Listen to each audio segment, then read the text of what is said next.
Good morning, everyone. I am Barbara Chesi, Head of Research and Policy at New London Architecture, and I'm delighted to chair today's webinar, which marks the launch of the latest NLA report, Resilient London, Confronting Climate Change.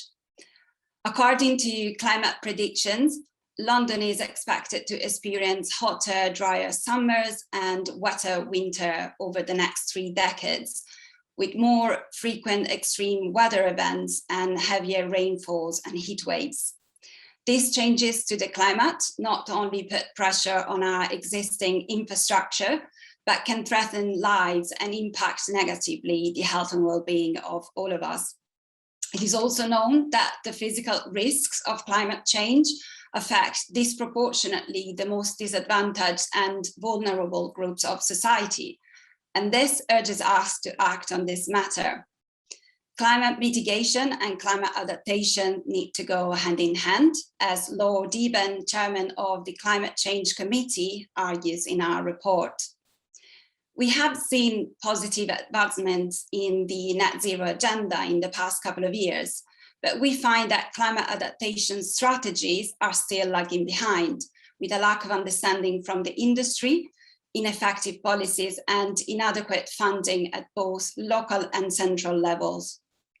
Our report looks at how climate change is affecting London and what risk we are facing if we don't take actions.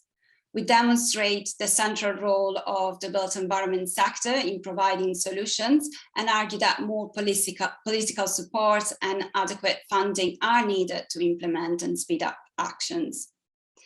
With less than a month to COP26, we will all be following very closely the commitments that will come out from that summit. And yet we know that targets need to be translated into actionable plans and implementable solutions.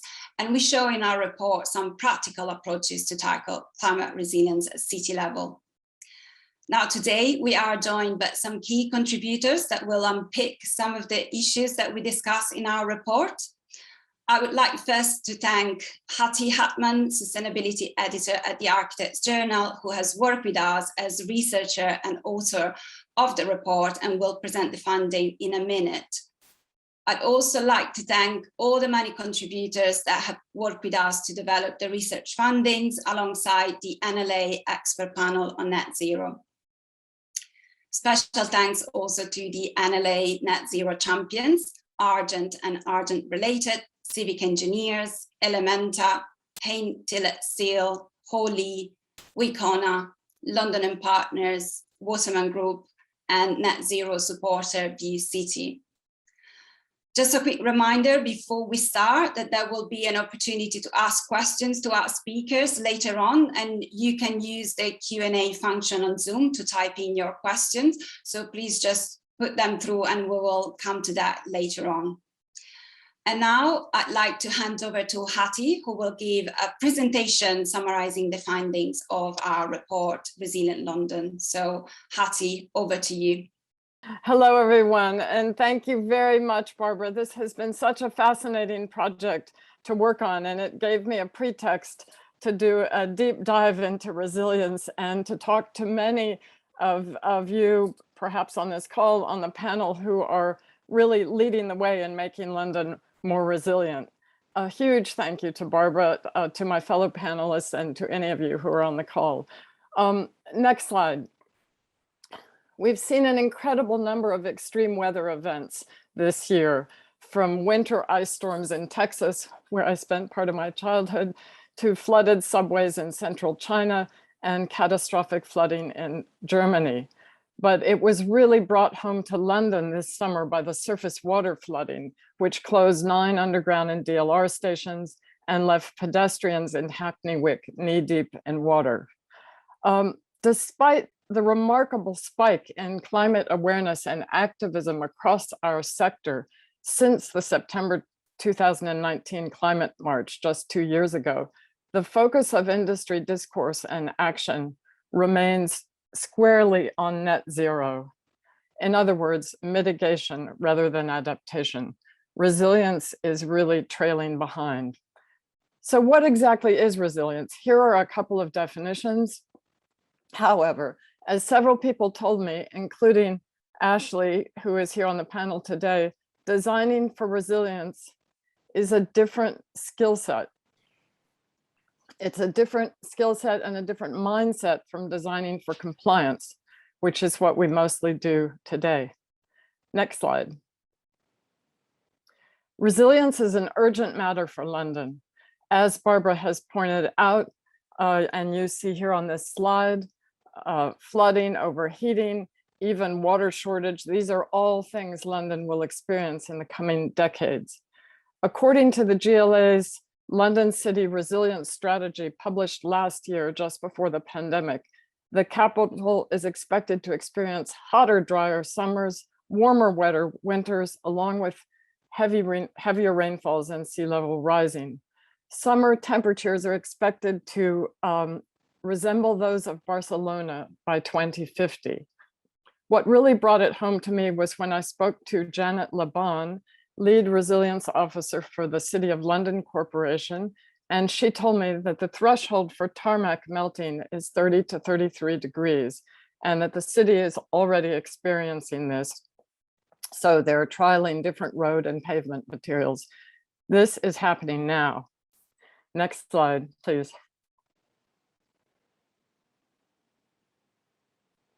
So in this report, we've looked at resilience in the built environment in three ways and the different interventions. First, infrastructure. And here, in terms of infrastructure, we looked a lot at the River Thames. And Abby is going to tell you about the Thames Estuary 2100 plan and how boroughs with river frontage, such as the city or Newham, are looking at placemaking strategies that combine raising flood defenses with public realm improvements. I recommend that you have a look at the City of London's fantastic online storyboard, which explains its Riverside strategy. And by clicking on different portions of their online map, you can see exactly how high each bit of river frontage needs to raise its flood defense by when. I'll put a link in the chat at the end of my presentation, but this is what we need for every bit of river frontage in all the boroughs of London. Here on this slide, you can see some of the various infrastructure approaches to resilience. And we also looked at the Thames Tideway Super Sewer, due to complete in 2025, as an example of a more traditional gray infrastructure that will also deliver 8 public realm projects in central London. On this slide is a project in Copenhagen by Anders Lendiger, together with WSP and landscape architect BOGL. It creates a floodable residential courtyard that in a 100-year flood can become a lake. And Terry may tell us more about this project. And I believe Robert may talk about some of the site-wide infrastructure initiatives, particularly related to green infrastructure and to energy at King's Cross. Next slide, please. Next, we looked at resilient building design, a topic much more familiar to me because of my work over the years at the Architects Journal. Overheating is an absolutely critical issue, both for new and existing buildings, particularly when it comes to housing. Several people raised concern about the plethora of single aspect flats that have been built recently without adequate passive design measures to control solar gain. In addition to basic passive design, we need to look carefully at the detailed design of windows, for example, their size and proportion, the depth of reveals, glazing specifications, and shading measures from lines to brise-soleil, as well as how they operate. Perhaps Ashley will drill down a bit on this. Next slide, please. Oh, I forgot to say that was Hackbridge Primary School in Sutton. These are examples of nature-based solutions. You can read down this list. This is a subject very close to my heart. I'm passionate about this, and I just ran a whole series of episodes on my AJ podcast, Climate Champions, about landscape, because I think many in the built environment are not clued in enough to this. One of the key findings for me in this report was the absolutely critical importance of designing more SUDs, sustainable urban drainage systems, into our streetscapes. The first step of this is mapping what's below the streets and pavement to identify SUD's potential. The City of London is doing this, and the GLA is piloting SUDS mapping in 6 boroughs already across the capital, and the Crown Estate is looking at this in the West End.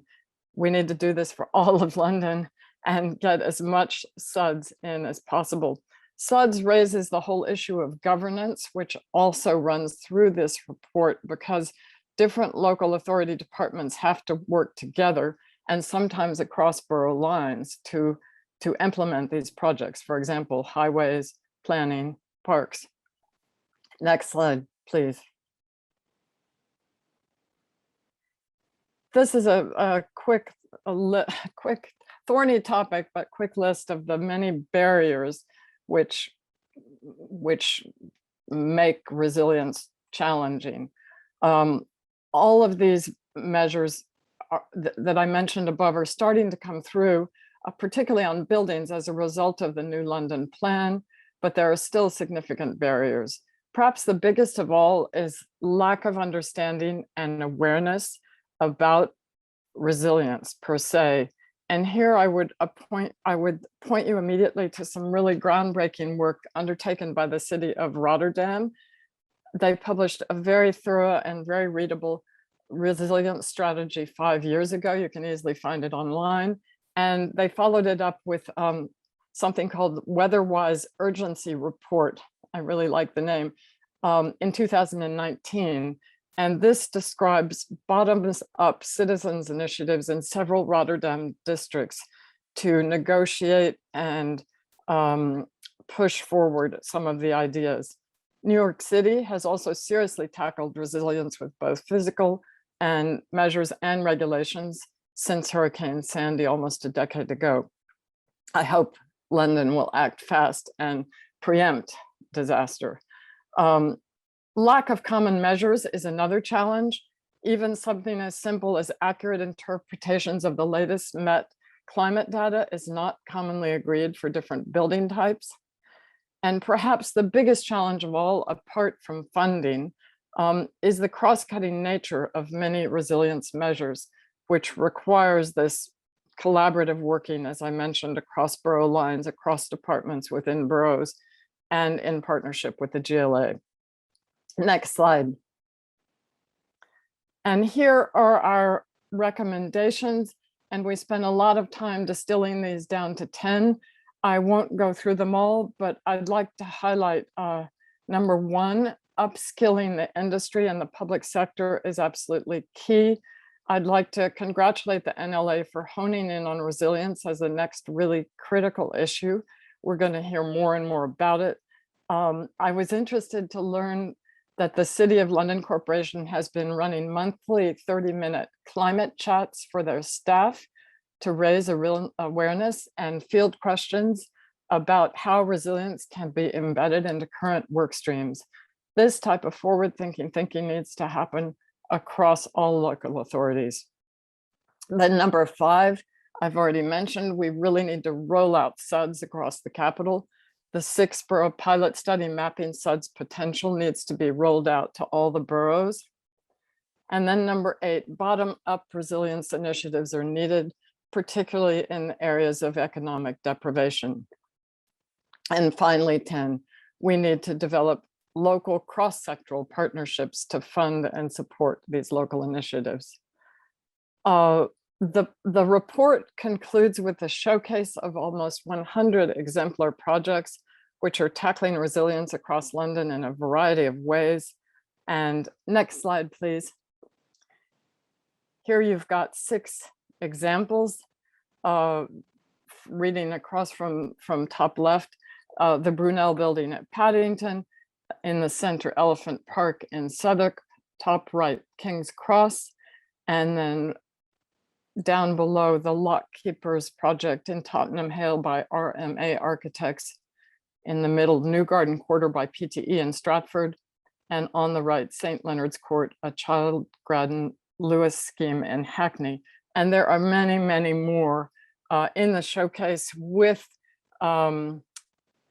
short descriptions pulled out of the particular measures that each project incorporates. Next slide, please. There's much, much more in the report, which can be downloaded here. Please download it, have a read, share with your colleagues, tweet, Instagram, feedback to us and to me any further thoughts. Now I will turn the microphone back to Barbara, who will introduce our panel. Thank you very much. Thank you so much, Hasi. It's been a pleasure working with you on this report. And yeah, we really hope to have some feedback from all, from the panel today, but for everyone who will be reading the report, because it's certainly the start of a journey. So I'd like now to introduce our panel. We have Terry Wills, Climate Resilience Consultant at Waterman Group. Abby Chrysostomo, Project Director at Thames Estuary 2100 from the Environment Agency. Ashley Bateson, who's the chair of the NLA expert panel on net zero and the head of sustainability at Holy, and Robert Evans, joint managing partner at Argent. Now, I'd like to start with you, Terry. So as Hattie mentioned, in the past couple of years, we have seen sort of the net zero agenda getting momentum, with organizations setting their own climate targets and some ambitious initiatives helping to guide the sector towards reducing emissions. But where are we in terms of climate resilience? Yeah, well, in a nutshell, I think it's not where we need to be. So, I mean, just first want to say it's fantastic to see the focus on this right now. And, congratulations to NLA, Hattie, and the supporting team. I think it's such an important topic. And sorry, bear with me. I've got a bit of a cold, but I hope you can understand me. Yeah, I guess my thoughts on it, I've been working in climate change for what feels like a very long time. And while the pace of change is obviously slower than we'd like, I think what does excite me is that there's huge momentum towards net zero now and carbon reduction. So we're seeing the commitments coming from the private sector, science-based targets, race to zero, cities like London and its colleagues across the metro mayors, as well as internationally through the C40. We have the new binding 2035 target for the UK. So, my feeling is we're still not doing enough on carbon reduction, but there's great momentum. Definitely there's a concern, though, that in all this focus on net zero, resilience may have taken a bit of a back seat. There's a lot of talk about it, but there's not enough action, I think, and in the right areas. I mean, one of the issues is, maybe let's talk semantics a little bit. Resilience is a hugely broad term. And while that can be helpful to a degree, in my view, it can in some ways be the cause of an issue. Climate resilience specifically is defined by the TCFD as the ability of organizations or entities to respond to the transition risks of climate change. So those are like the policy and technology changes, but also the physical risks. So they kind of divide it up into those two categories. And while I think there's a lot of focus on the transition risks, because basically that's about getting to net zero, I think what's happened is we're almost forgetting about or not focusing as much on the physical risks for a number of reasons. And I think one of those is that resilience is actually hard to measure, or another way of putting it is we haven't developed a good way of measuring it. And I think the report highlights this really well. And I was particularly struck by a comment from London councils in the report that they did a survey of the action plans, climate action plans of boroughs, and only 14% of actions were addressing or tackling resilience. And I know at Waterman, we've been working with a local authority who identified resilience as particularly difficult because there are no metrics. So they said, well, CO2, we know where we're at, or, greenhouse gas emissions, we can quantify it. But with resilience, we're not able to. So it's kind of, where do we start? How do we measure this? I think another point is that we've broadened the definition of resilience maybe too much, so much that we've kind of lost focus. Again, this kind of dates me, but like back in the day, we used to call it more adaptation. So we used to talk about climate change mitigation, which I think now has kind of been replaced by these like transition risks. and adaptation, which was really straightforward, and it was about adapting to the changes faced from a changing climate. So now that we talk about resilience more broadly, it can mean so many things. And I think that's why the report calling for a framework of measurement is really critical, as we can better define what it means. And just for reference, there are a couple of frameworks that have been developed quite some time ago with regards to resilience. You may remember the Rockefeller Foundation used to run the 100 Resilient Cities Initiative. And they came up with a framework which included a broad range of high-level indicators, really quite broad: leadership and strategy, health and well-being, economy and society. And all of that is important to impact resilience, but it was quite high level and maybe not very specific. Separately, C40 also developed something called the CRAFT framework, which almost provided a taxonomy of climate hazards, which I think was quite useful. So how do we categorize the types of hazards that our cities are going to be seeing, including in London, heat waves, flooding, and how do we start getting a better understanding of those? But it didn't address the measures to do something about those hazards. So I think the priority really has to be in developing these frameworks. What should be considered in a building in the future to make sure that we're prepared for those hazards. So how does a building need to be built in order to deal with heat waves, surface water flooding? And it almost needs to be a framework, a tick box. How do you have metrics that tell you whether you've done it, how well you're doing it? And it was really, really great to see that in the report, there's mention of the UK Green Building Council assembling a task force on this. And I think that's really heartening to see that it will be I think it was to focus on measurement and reporting of physical risks to built assets from climate change. And I think that's just absolutely essential. It'll not only enable just the measurement and reporting, but it should help unlock funding, because I think funding often flows where we can measure results. So if we're not able to measure results, we're not able to sort of direct investment in funding. And, I was also excited to see mention in the report of the Camden Climate Fund. And I think there is a huge opportunity for cities like London to use their carbon offset funds that are being developed by charging developers maybe for going higher in embodied carbon than they should, and redirecting those to both mitigation and adaptation, to use the old language, measures. So yeah, I think that was really heartening. And so just a closing point, I think we need to be realistic also, and we're aiming for 1.5 degrees. We hope we'll get there, but there is still uncertainty about where we'll land. And I know Waterman is working with clients to measure the risks of their assets, but we're using quite a few different scenarios of temperature rise, 1.5 to 4, 5 degrees even. And so we're hoping for the best and working towards the best, but planning for the worst, which is, I guess, what a resilient London needs to do. So yeah, it's a great question, a great report. Thanks, Terry. I think we might have to come back to some of your points during the Q&A session, because you cover a lot of interesting elements. I'd now like to go to Abby. So flooding is one of the biggest risks in London, and I'd like you to tell us a bit more how the Thames Estuary 2100 projects will protect London from flood risk, and also how you see the built environment sector engaging with this project.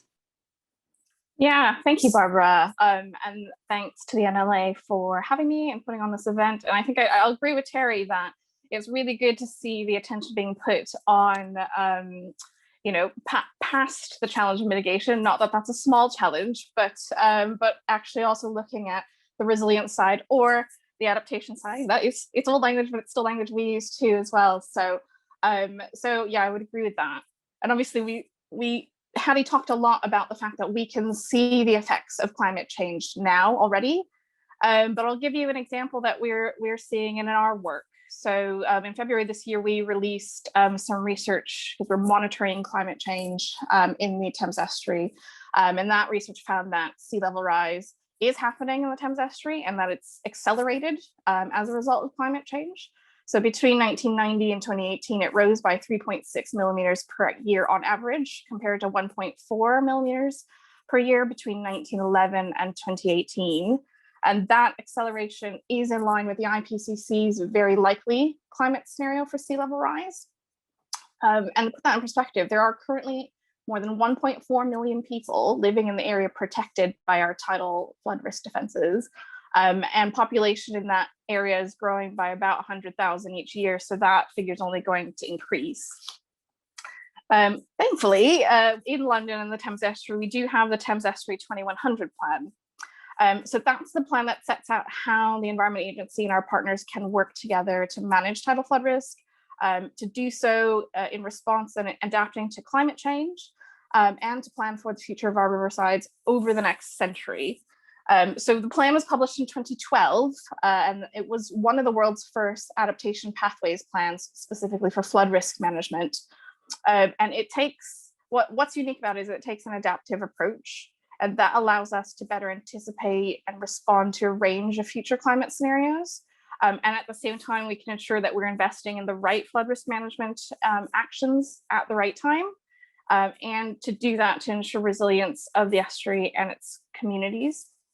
So in the Thames Estuary, it's built up of a complex network of defenses, and that includes 9 major barriers, including the iconic Thames Barrier, around 300 kilometers of walls and embankments, and more than that, including pumping stations and outfalls and whatnot. And those all work together to protect more than 321 billion worth of property from tidal flood risk. But to your second question, Barbara, in terms of what that means for working with the built environment sector, one of the key elements of the Thames Estuary 2100 plan is the need to upgrade our defenses in line with future climate scenarios. So that includes the planning for an upgrade or a new Thames barrier, but it also includes raising the height of our existing flood walls and defenses, in some places by up to an additional meter. So imagine that. Imagine tacking on an extra meter of wall to some of those flood walls and flood defenses that you see in central London, for example. At the moment, you might not even notice them because they're built in such a way that allows us to have that connection to the river. But in the future, with sea level rise, that might need to change. And if all we did was just tack on an extra bit of wall, we'd be at risk of cutting ourselves off from the river, which defines so much of what's great about London. But the intention with an adaptive plan and the ability to plan long-term is that it should allow us to have better opportunities for doing that in a different way. So if we plan ahead and work collaboratively, and that's key, we can design multifunctional riversides that not only protect us from that tidal flood risk and rising sea levels, but also provide green and open spaces, increase biodiversity, help with cooling, help support drainage, and provide places just for rest, in the city. In some areas, continually building flood defenses can't be the only or best solution. And so in those places, creating more habitat or other space to store floodwaters is part of the solution. And in some areas where flooding may increase regardless, designing buildings with property flood resilience embedded is one of the big next steps, and something that isn't as fully embedded in the built environment sector yet, but will need to be going forward. So we're about 10 years into delivering the plan, and obviously we have quite a lot of lessons learned already from what's been delivered so far. And the reality of trying to deliver this kind of adaptive plan is that it's, and managing multiple futures is that it's really complex, which I think will be the theme today. I think it's already been mentioned by Hattie and Terry, but one of the biggest challenges is, of course, that there's no one political body, entity, or organization that has oversight across the whole estuary, especially specifically for flood risk. The Environment Agency, in fact, only owns and maintains 12% of the estuary's defenses. It's about 33% by length, but it's only 12% by ownership. And so technically, the responsibility falls to landowners and developers who might develop on those lands. So it's really crucial for us to be working together with those like yourselves in the built environment sector, councils, landowners, developers, communities, to make sure that we use that opportunity we have or forward planning and adaptation to be able to build resilient riversides and maintain the infrastructure that we do have already. And I know Hattie mentions there's a lot of work going on at the City of London Corporation right now, trying to take what's set out in our strategy and translate it down at the council level to start thinking very specifically about how they might plan for the future of their riverside. But that's something that needs to be happening all across the estuary. at risk of having to go with the option of just cutting ourselves off.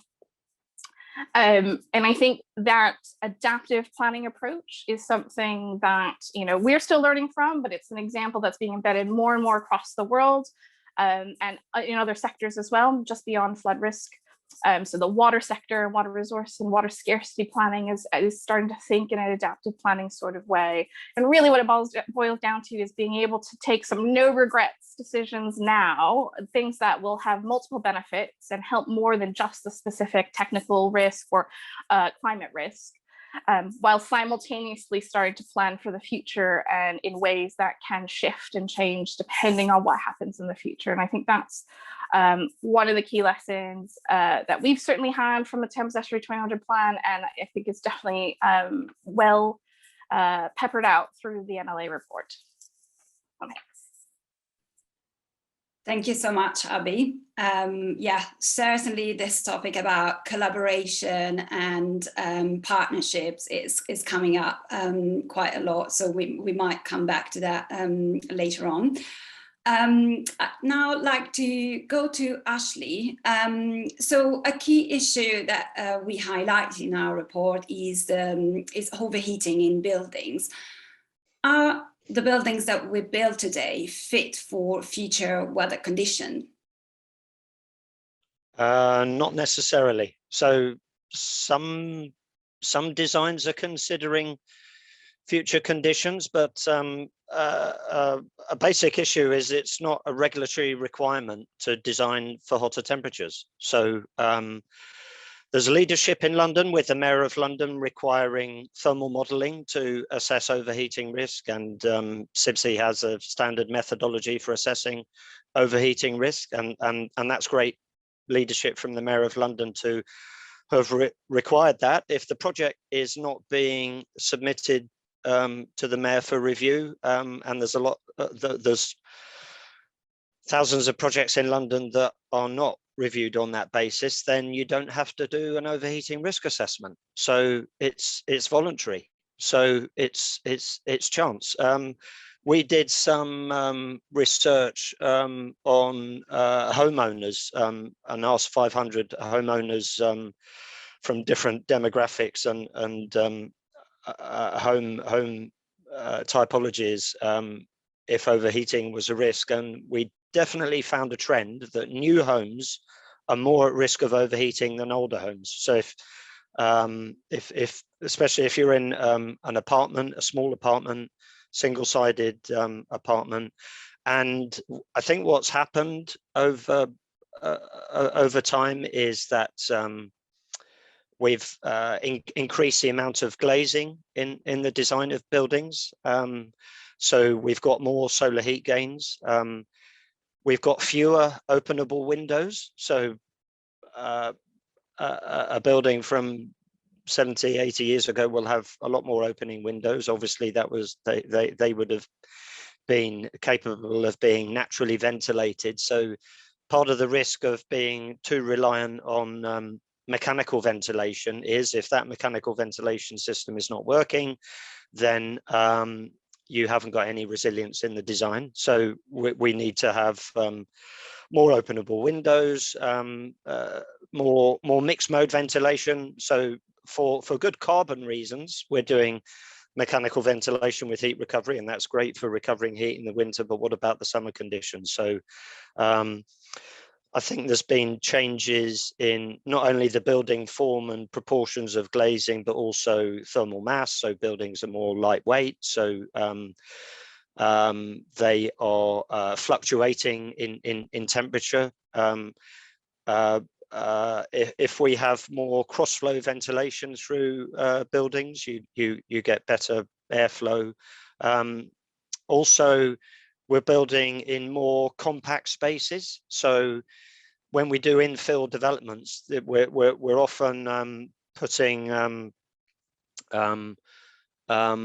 lot of accommodation on a tighter site. There's the urban heat island effect. We should be looking more at the microclimate outside, and definitely putting health and well-being on the same agenda with the net zero carbon agenda. So absolutely, we need to deal with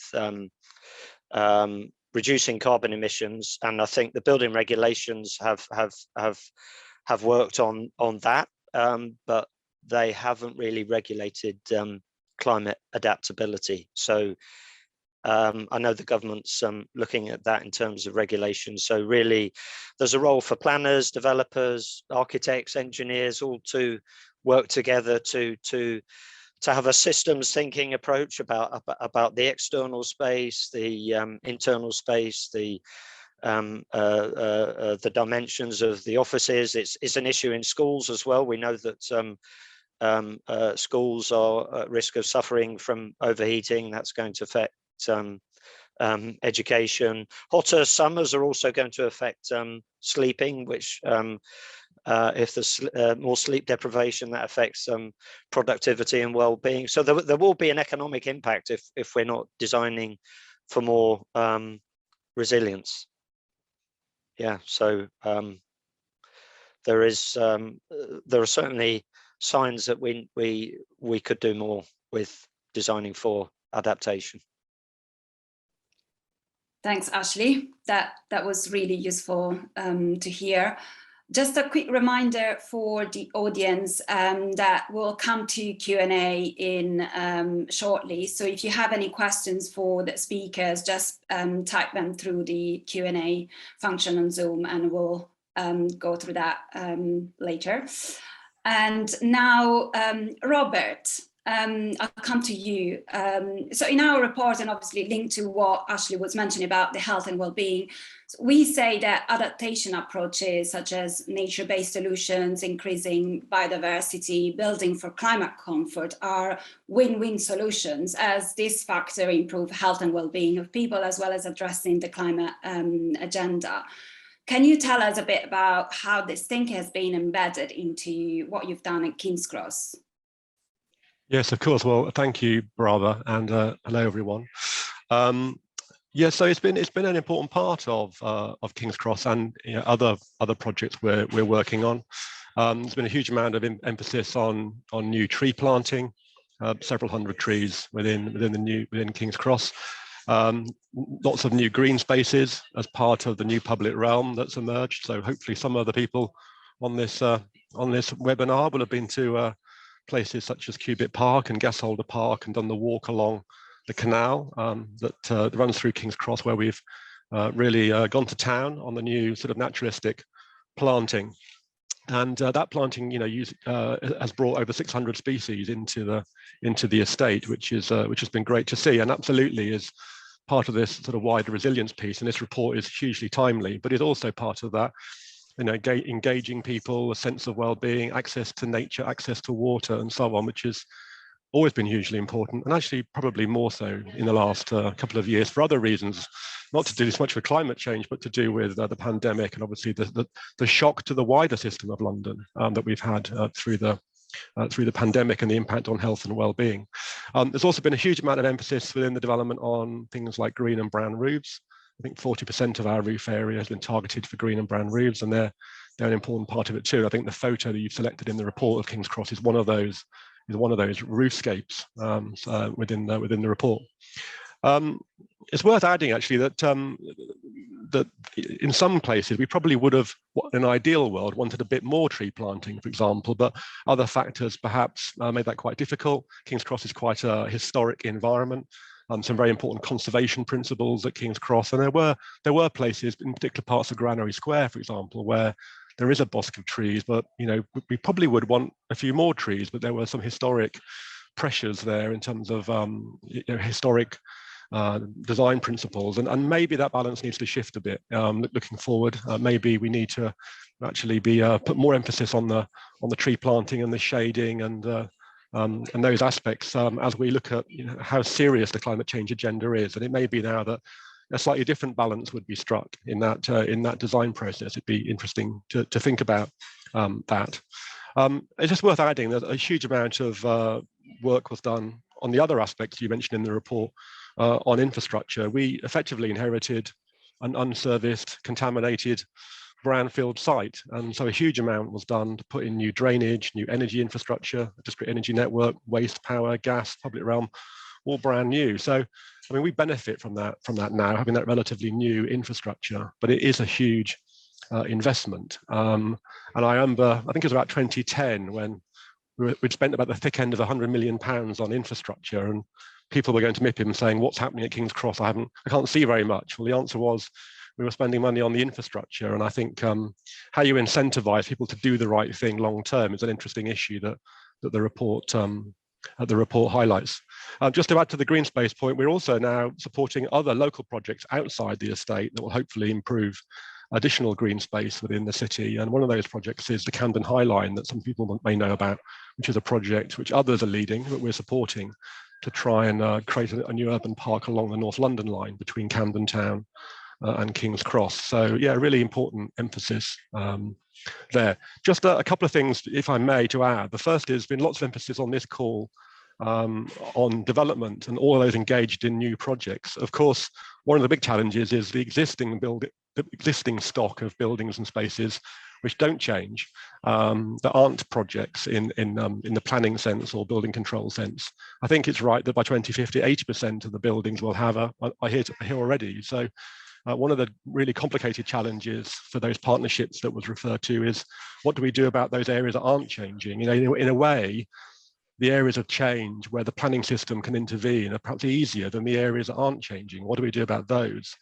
And last, there's an interesting social dimension to this. The report doesn't really focus on this because there was a huge amount to cover, and just dealing with the infrastructure issues is complicated enough. But I think there's an interesting point about the variability of the resilience of communities and their ability to withstand shocks. And I think one of the aspects that we've noticed that through the pandemic with the neighbourhoods and communities in and around King's Cross. And I think there's another interesting issue there around social resilience, which perhaps might be the subject of another webinar one day. Thanks, Robert. Yes, absolutely. And yeah, we were discussing about the social resilience element, and it's something that we will be focusing more on a further report that is coming up later in December on the post-pandemic recovery and the kind of the resilience of the city more broadly. But it certainly needs to be linked with conversation about adaptation, as you mentioned. So we now have some time for Q&A. Just a quick reminder to the audience that can type in questions, and I'll put them to the panel. I'll start with one which obviously everyone has talked about it a little bit. So I'd like to kind of delve a little bit more into the details of the issues about climate resilience being a very complex issue. It is hard to measure, perhaps differently to carbon emissions, where you can set some targets, and it sits across many different stakeholders. So it can be difficult to sort of appoint someone who's actually accountable to driving this agenda. So who do you think should be driving this agenda, and who's accountable? Who wants to start? Abby, do you want to say a bit? Because Terry, yeah, you go first. All right, Abby. Yeah. Well, I mean, I think there's lots of different groups that are accountable and can be contributing. I mean, I think your first instinct is always to say, well, the government needs to be driving this. But I think when we talk about, and I do think there needs to be a lot more done. There's a great report from UK 100 over the summer about the need for local authorities to have more of a framework regards to climate change, so that it's very clear what local authorities should be delivering and the funds that should be attached to that. So I think that should be done in partnership with the government and local authorities. But I think there's a huge amount that the private sector can do. And you know, as I said at the beginning of my few minutes earlier, that I think there's so much momentum in net zero that has been created by the private sector, and that's through groups like the UK Green Building Council, the Better Building Partnership, the NLA, others. And so I think, you know, the more that the private sector can work together on creating these frameworks that then maybe turn into commitments like the, you know, net zero buildings, carbon buildings commitment and the like. So shared responsibility, but maybe individual or different roles. Abby, do you want to add on that? I can come in there too. Yeah, no, I agree with what Terry said. And I think I would break it out a little bit, because there is benefit in thinking about resilience and adaptation as a system and as a whole, because there's a lot of interaction between those things.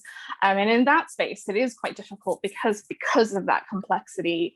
Though there are a lot of different entities out there. I mean, trying to think of different measures. I mean, Terry mentioned some earlier, but trying to think of measures of resilience as a whole. But I think there's also benefit in thinking about the different risks on their own, as well as some of those solutions on their own. And when you sort of come down into that level, you do actually have a lot more opportunity for, developing metrics, developing targets, and being a bit more specific about what can be done. Obviously, more leadership at the government level is a really key one, and making sure that the 25-year environment plan and everything that comes out of COP actually embeds this side, the resilience and adaptation side, into what we're talking about. Local authorities are right there at the front of it and have to be doing a lot, but they're also completely under-resourced, and so a big part is trying to how can we support them, whether that's through more government funding or whether it's also through more innovative types of funding and partnerships with the private sector. And I think there are so many scales, and some of it does have to happen in that complex and decentralized way. And maybe one of the big things, and I think this was brought out in the report, is having more of a view of how to tie all those things together in a strategic way. And I'm a member of the London Climate Change Partnership, and that's one of the big things that we do in that group, is trying to figure out how to get this holistic picture, tying all those bits of things together. I think there's still loads more to go, and probably more of a shift from the academic and research space into the action and kind of community space. But yeah, lots of ways to kind of help address that complexity issue. Robert? Yeah, I think the comparison with net zero, I think, is an interesting one. I think what I see there is, government has to set the overall framework. You then have individual cities, to some extent, competing to come up with the best strategy and to sort of set a coherent vision for their city. And actually a little bit of competition emerging at different levels there. And you also see the private sector, in some cases, not waiting for government, and actually realizing that there's a sort of wider onus, that there is a real urgency, and actually stepping up and putting out their own plans in place. But at the same time, the language and terminology become increasingly clarified, so that we all can compare what everyone's doing on a consistent basis. Whereas you go back a few years, people were using the term carbon neutral or net zero in different ways, and people sort of had to almost invent their own terminology. And now it's much clearer and it's becoming more and more consistent, and that's a role for industry leadership and government and so on. So different roles for different bodies. And as a private sector operator, you need to really know, yes, there's an absolute onus to do it. I think as an asset owner, increasingly, if you don't engage on resilience, your assets will effectively become obsolete quicker, and that will affect the value of those assets. So there's a real economic incentive to do this. But we need to know what the rules of the terminology are, and we need to know how to measure it. And we need to know whether we're designing to standard A or standard B. And I think Ashley mentioned this. There are different standards out there, and one of the things the private sector needs to know is, what modelling do we need to do? What design criteria should we be applying to? And what's the clear standards we should be reaching? And I think that would help the private sector and really know where to aim its attention. Yeah, Ashley, do you want to jump in on this point about measurement? Yeah, well, so there are standards, voluntary standards. They're not mandatory standards. So CIBSE, Chartered Institute of Building Service Engineers, got a methodology for assessing overheating risk, for example, and there's industry guidance on dealing with flooding. I think the really important thing is we're talking about it. So if I think that there's a lot of discussion about net zero, as there should be. Let's parallel that with well-being and resilience, and all building owners can look at their buildings to think about how they can cope with more rainfall or hotter conditions. Perhaps not everyone knows the role that nature-based solutions have to cool microclimates. Just a simple thing like making sure that there's opportunities for tree planting around buildings. They provide shading, they can reduce temperatures locally, and also even the colors of materials. So if Britain is soon going to have a climate like Barcelona, then what do they do in Barcelona? Look at the public squares, the very light surfaces, very white and cream colors. They don't have the black and the dark colors that perhaps we might have. There's a lot of evidence that even when air comes in through a window over hot tarmac, that temperature is raised several degrees. So the occupants think that they are getting some fresh air. They are getting some fresh air, but it's preheated by the external environment. Let's have greener external environment. So there's a lot that local authorities do and building owners could do to think about those issues. So yeah, definitely need more knowledge and skills in those kinds of issues. Thanks. You actually responded to one of the questions about how design professional can kind of, what are the practical approaches that design professionals can take. And I think you touched on some practical sort of advice there. We've got a question. What advice on this subject can the panel offer for those of us involved in neighborhood plans? Most of us are not built environment professionals, but are passionate about our local area and facilitating a good life for residents. Does anyone has any suggestion? Well, I think I've never prepared a neighborhood plan myself, but since somebody who's engaged with the planning system, there's normally a lot of support and advice available from local authority planners for those that are engaged in the neighbourhood planning process. And I think there's lots of bodies, some of which have been mentioned on this in this session already. But for example, if you're in London and you're interested in nature-based solutions, which was just referred to, you can talk to the London Wildlife Trust, for example. And actually, we've been working with them at King's Cross. They've been helping us both design and audit some of the green and brown roofs that I mentioned. So, talk to your local authority. They can signpost you to NGOs and other locally based practitioners with evidence, with advice on this. But I think for those in the neighbourhood plan process, I suspect the local authority planning team is probably your first port of call, and seek further signposting from there. Great, thanks. Yes, Abby, yeah. I might just add to that. Having been on the neighborhood plan side of it myself in my own neighborhood, but I think one of the most important thing actually in neighborhood plan context is the local intelligence. So where the impacts of climate change are being felt on the ground. Sometimes it's really difficult for the local council to have that oversight, or the GLA. When you're doing it top down, you can understand the wider issues, but you don't know how it's felt locally.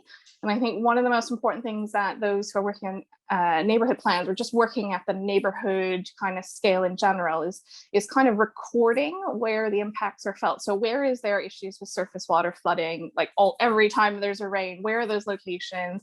Where do you feel like there's a lack of greenery, and so therefore issues with urban heating, all those types of questions? How does it translate on the ground? And I think being able to communicate those back to your local council and as part of your plan helps to be able to target the solutions. Yeah, no, I agree with that, because that's the point of neighbourhood plans, obviously, is to bring that layer in that's a bit different. But I think in terms of the technical advice and support, I think I would suggest the local council's team. But I agree that what the neighbourhood plan team can bring to it, which is that unique local perspective. So I completely agree that that's the kind of really different kind of input that you'd like to see coming at neighbourhood plan level that isn't going to happen at any other spatial scale of the plan making process. Yeah, Hattie? Yes, I would suggest having a look at this Rotterdam weather urgency document that I mentioned, because that's all about bringing the citywide ambition into local districts.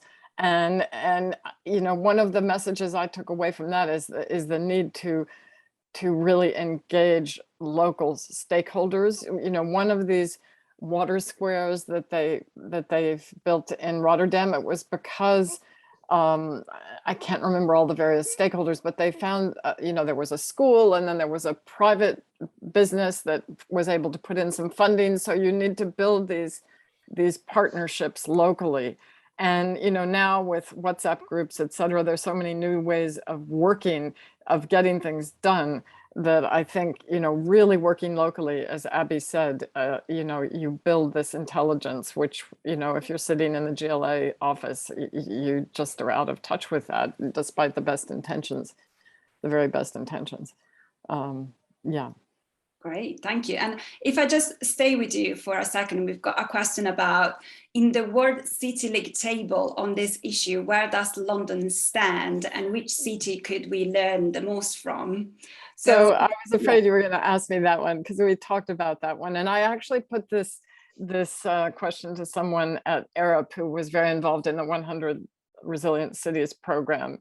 And she said, London is definitely leading, you know, leading the way. You know, I can't put a ranking, but I would venture to say if you put the top 10, you know, we have a lot of things going, but the challenge is really enormous. And you know, as I was digging around, and if you'll see when you download the report, the international exemplars that surfaced up for me, aside from Rotterdam, there's some very interesting stuff, and you can see it online, that's been going on in New York. I mean, they've really had to address this problem, and you know, they've built all sorts of along the, you know, because there's so many, I think over 500 miles of waterfront between all the 5 boroughs, and a lot of swales and parks and permeable surfaces.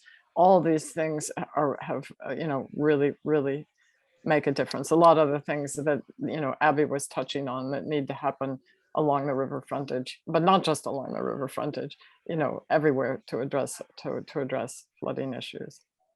So could I mention a couple of places just which I think are worth on the sort of urban greening side, which I was asked to comment on. I think it's hard to beat Singapore.